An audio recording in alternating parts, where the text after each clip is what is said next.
খালাতো ভাই যেভাবে কাজিন হলো। কিছুদিন আগে এক ব্যাচের খালাতো ভাইয়ের মেসে গিয়েছিলাম আমি। আগেই শুনেছিলাম মেসওয়ালা প্রচণ্ড খরা। বাইরে থেকে কাউকে মেসে আনতে হলে মেসওয়ালাকে পুরো পরিচয় দিতে হয়। কয় বেলা বা কয়দিন থাকবে সেটাও জানতে হয় তাকে। সেদিন আমার খালাতো ভাই আমাকে তার খালাতো ভাই পরিচয় দিয়ে তার রুমে নিয়ে গেল।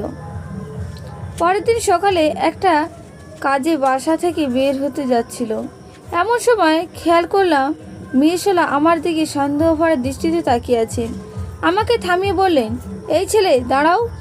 আমি দাঁড়ালাম। মেয়েশোলা জিজ্ঞেস করলেন, তুমি কে? বাসায় ঢুকছেন কিভাবে?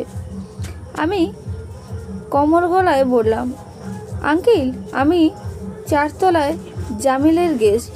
মেয়েশোলা চোখ রাঙিয়ে বললেন, গেস্ট মানে কিসের গেস্ট? গলায় আরও মধুর ঢেলে বললাম, আঙ্কেল আমি জামিলের কাজিন। মেয়েশোলার রাগ যেন বেড়ে গেল। কি বলছো উল্টো পাল্টা? এবার বলো গেস, আবার বলো কাজিন। মতলব কি তোমার? তুমি কে সত্যি করে বলো তো। মেয়েশোলা আমাকে আর কোনো কথা বলার সুযোগ দিচ্ছে না, একের পর এক বলেই যাচ্ছেন।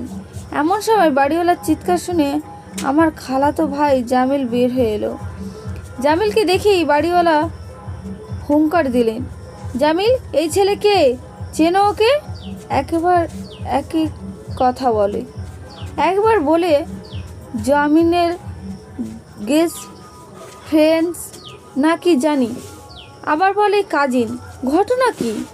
জামিল ঘটনাটা বুঝতে পেরে বলল, আঙ্কেল ও তো আমার খালাতো ভাই।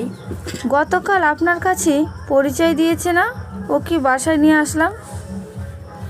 মেয়েশোলা এবার একটু নরম হয়ে বললেন, তো সেটা আমাকে বললেই তো পারতো। খালাতো ভাই না বলে গেস ফ্রেস কাজিন ফাজিন এসব কি বলা শুরু করেছে। আমি আমার কাজিন স্যার খালাতো ভাইয়ের দিকে তাকালাম, সেও তাকালো আমার দিকে। দুজনেই ফিক ফিক করে হেসে দিলাম। বাড়িওয়ালা গুটি গুটি পায়ে সামনের থেকে চলে গেলেন।